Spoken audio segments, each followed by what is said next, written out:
Bienvenidos al episodio 33 de las conversaciones del trilema energético. ¿Es verdad que me pagan por ser eficiente y ahorrar energía? María Luisa y Ham charlan con John Macías, una voz muy reconocida en el sector. John es director comercial en Edison Next, es presidente de APA Autoconsumo y miembro de la Junta de ANESE. Hoy hablamos de los certificados de ahorro energético. María Luisa, Ham, todo vuestro. Gracias, Teo, y bienvenido, John, a las conversaciones del trilema energético. Muchas gracias, José Antonio y María Luisa, por contar conmigo en esta agradable conversación. Bienvenido. Pues como a todos los ponentes, te preguntamos lo mismo. Te pedimos que compartas con la audiencia un dato que tenga que ver con el tema de hoy, que es sobre todo con los CAEs. Efectivamente, los CAEs, que son certificados de ahorro energético, para ya ponerles el acrónimo a partir de ahora, si os parece, yo creo que no es una época de cambio, es un cambio de época. Ha cambiado radicalmente la energía y la eficiencia energética, y que te paguen por ahorrar es brutal. El impacto económico que tienen los CAEs ahora no es significativo, pero de cara al año 2027, la eficiencia energética va a movilizar en España cerca de 6.400 millones de euros. Es un dato bastante relevante.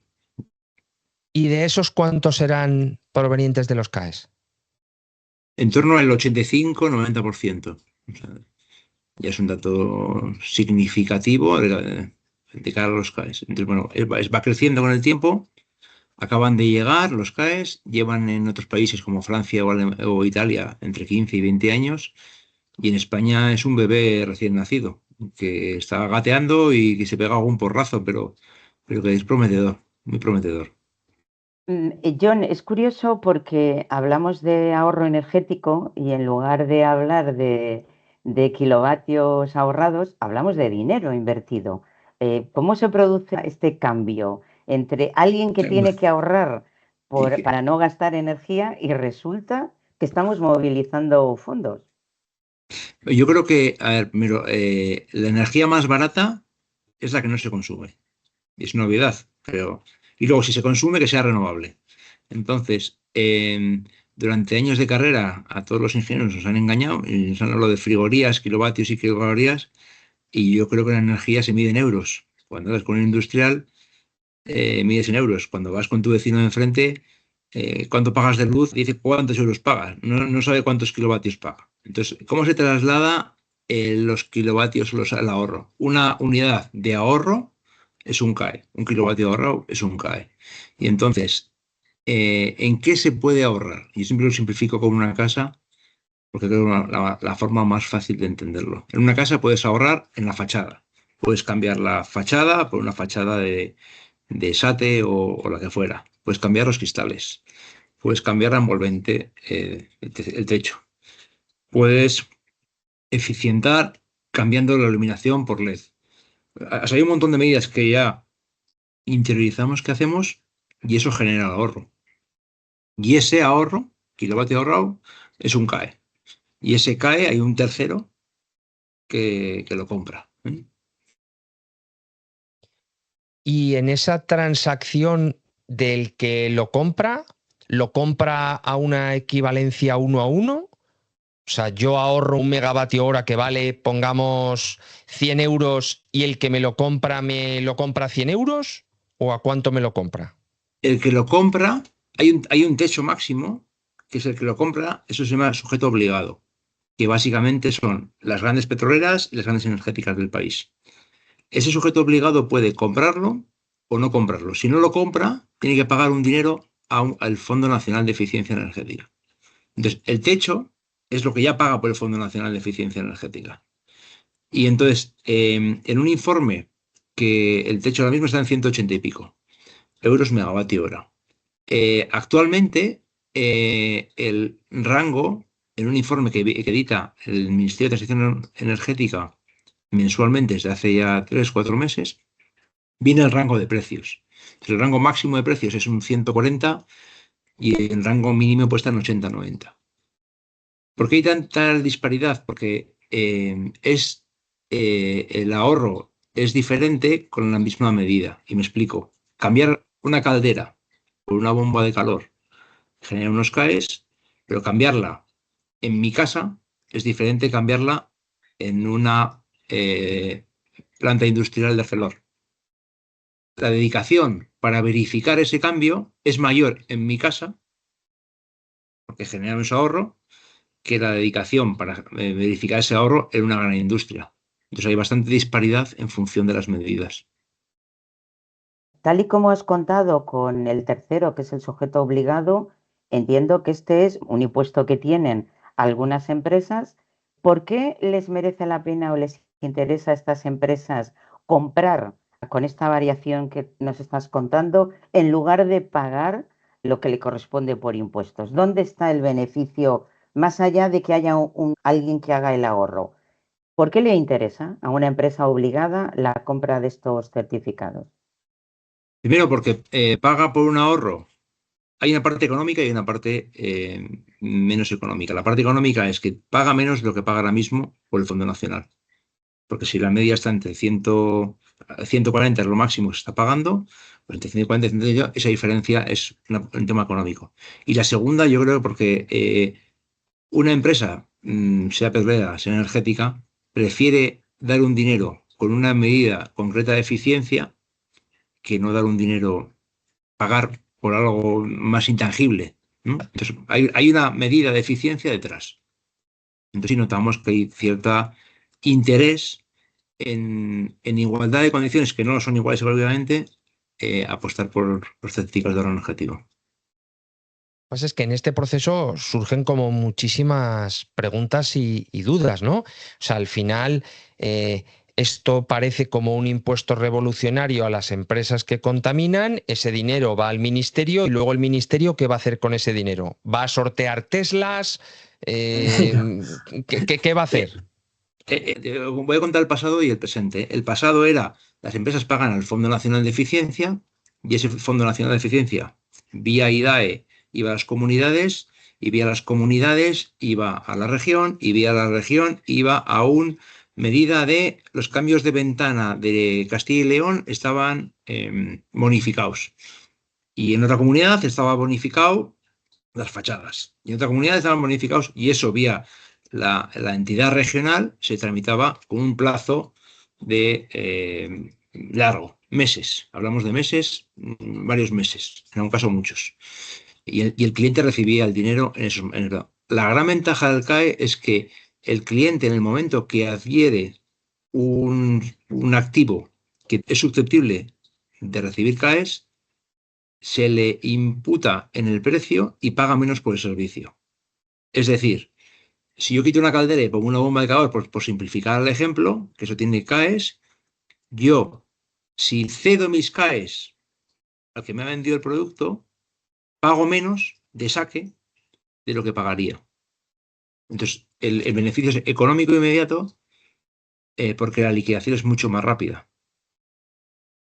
Si no te he entendido mal, John, en esta operación en la que hay un ministerio recaudador, una serie de empresas que están obligadas y compran estos CAEs y un sujeto que lo hace, hay un agente adicional, que es el verificador, el que verifica que ese ahorro se ha producido y que se ha producido en la magnitud que se dice. ¿Quién paga al verificador? ¿Cómo funciona eso con un verificador? Hay entre la acción, hay un sujeto delegado que está en el ministerio, son 40 y pico sujetos delegados, nosotros somos uno de ellos, pero hay 40 y pico delegados, que lo que hacen es, le piden al cliente la información adecuada para poder verificar la información. Y luego hay un verificador. Entonces, la diferencia entre los 140 máximos y los 180 y pico son los costes de ese servicio. Entonces, lo que suele hacer es el sujeto delegado absorbe todo ese tipo de gestión, tramitación, relación con el ministerio.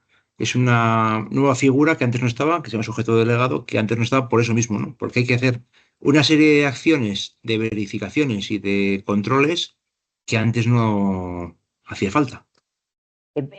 Fíjate que con esta medida, que entiendo que es una medida implantada por el Ministerio, se produce una no recaudación en favor de actuaciones de ahorro y eficiencia, y además se genera un nuevo modelo de negocio en el sentido en el que aparecen entidades que son estos sujetos delegados que recopilan la información y emiten o por lo menos preparan la documentación para que, no sé si es el IDAE o quién es el que verifica el tema. Es curiosa la medida sofisticada, pero es curiosa. Es sofisticada, efectivamente, el papel de sujeto delegado es un papel que no existía en el mercado, es un papel nuevo. En este caso no interviene el IDAE, interviene directamente el Ministerio de Transición Energética, el Departamento de la Subdirección. Es más ágil que la descentralización actual. Por simplificar, hay dos tipos de fichas simples y fichas singulares. La actuación simple es una actuación donde, en base a una ficha y una serie de requisitos, es capaz de monitorizar, contextualizar y dar un dato de cuántas CAEs genera tu actuación. Y las actuaciones singulares son las que son más complejas, ¿no? Por ejemplo, aprovechar la salida de humos del horno de Arcelor para recuperar el calor. Eso es una actuación singular. Eso no se puede reflejar en una ficha tan simple. Entonces, las más rutinarias, por decir una forma, son las simples. Hay 100 y pico fichas donde vemos actuaciones que se pueden susceptibles de tener CAEs. Pero básicamente es, donde hay ahorro energético, hay CAEs. Y yo simplifico, te pagan por ahorrar, cosa que es difícil de entender. En el episodio anterior hablábamos con Paula Román de FENIE y ella nos contaba, digamos, nos ponía una nueva dificultad en este proceso de los CAEs en función del tamaño. Porque a lo mejor si tu ahorro es de una persona en su casa y el ahorro es pequeñito, pues a lo mejor cuesta más el collar del verificador que el perro del ahorro. Entonces, ¿qué límites hay en todo esto que marcan esa rentabilidad? El límite es el tiempo de dedicación que tengas el tiempo de dedicación, más que no va por kilovatios ahorrados, el tiempo de dedicación que tengas que dedicar a verificar el dato. Y lo que os contaba Paula tiene sentido porque un cambio de caldera en un domicilio particular o lo automatizas, lo digitalizas y creas una página donde alguien, que puede ser el usuario, meta sus datos, y alguien verifique los datos, o eso lleva un trabajo bastante alto. Sobre todo porque no hay. Entonces, es difícil de cuantificar dónde está el límite. Y como ahora hay tanto mercado, estamos yendo todos cuando vamos todos a lo grande, ¿no? Es decir, vamos al safari y vemos tantos elefantes que es difícil ir a por perdices, ¿no? Porque es que hay muchos. Entonces, el cliente pequeñito se tiene que aglutinar en una plataforma que le permita de una forma ágil y digital, porque si no esto no va a volar, aglutinar sus CAEs. ¿Y esa plataforma podría ser las mismas comercializadoras o los instaladores que le cambian la caldera a ese y a otros 50? Yo creo que en el mercado ya se empieza a ver movimientos de algunas comercializadoras que ya han empezado a crear productos, soluciones, más que productos, donde incorporan, te quito la caldera y te pongo una bomba de calor y te cambio la iluminación y te hago un descuento por tus certificados de ahorro energético. Que ya están creando soluciones digitales propias para automatizar el proceso. Entonces yo creo que los pequeños actuaciones van a centralizarse en el que esté más cerca del usuario, que casi siempre son comercializadoras. O sea que yo el futuro, pero es un bebé que está gateando, entonces hasta que no ande veremos a ver cómo anda, ¿no? Pero el bebé empieza a gatear por ahí, como dices tú, tiene sentido lo que dices. Mira, esto en una respuesta tuya anterior hablabas de que primero arrancó en Francia, te entendí. ¿Cómo está en Europa? ¿Esta es una medida que es un traslado de una actuación equivalente en Europa? ¿Y cómo funciona? ¿Cuánto tiempo llevan? ¿Dónde estamos tropezando? Cuéntanos un poco esto. En Europa llevan entre Francia e Italia entre 20 y 25 años. Es una medida, como medida de eficiencia, está trasladada a Europa, pero mejorada. Yo creo que sí que hemos hecho los deberes de ver qué han hecho los países y hacerlo algo mejor. En otros países, aquí en España todavía, las actuaciones singulares son muy poco significativas comparadas con las actuaciones singulares que son más especiales. Y en otros países, al añadir más fichas y al automatizar el proceso, coge más peso el estándar que el singular. Entonces, la pregunta es una medida tratada en Europa, la hemos mejorado en función de lo que hemos visto por ahí en otros países. En otros países hay unas verificaciones anuales de la medida que se ha visto que no es la mejor opción. Y aquí en España hay una medida, tiene una caldera, una bomba de calor, o una fachada, o un cristal, dura X años y se ha trasladado vidas medias de experiencias. Entonces yo creo que es más práctica, más útil, en base a que nuestros primos mayores de otros países han corrido antes, ¿no? Entonces es más fácil copiar que empezar de cero. Oye, qué interesante. Los ejemplos que nos has puesto sobre qué es convertible en un CAES siempre han estado asociados, pues eso, en mi casa yo cambio una bomba, cambio los cristales, la iluminación, pero el trilema lo conseguiremos un poco por decisiones del usuario. ¿Tú visualizas en algún momento que si yo me compro una ropa que está producida de una manera más sostenible o compro un billete que me cuesta más porque resulta que estoy moviéndome con un combustible eco? Es decir, más allá de las actuaciones que uno puede hacer en su casa o en su industria, ¿tú ves actuaciones de este tipo que puedan ser paquetizadas en un CAES en el futuro? Yo creo que en un CAE en el futuro tendremos que un coche compartido tiene CAES. Porque hablando de cosas tangibles, creo que cuando cambias de tu coche los neumáticos, ahorras una energía porque es un medio mejor y tiene CAES. Creo que si conseguimos, simplificando el mensaje, si tú tienes un neumático con la presión adecuada, eso tiene que tener CAES, porque eso ahorra energía y te da seguridad. Entonces, lo que te da es seguridad, tanto energética como personal, y ahorro energético, tiene CAES.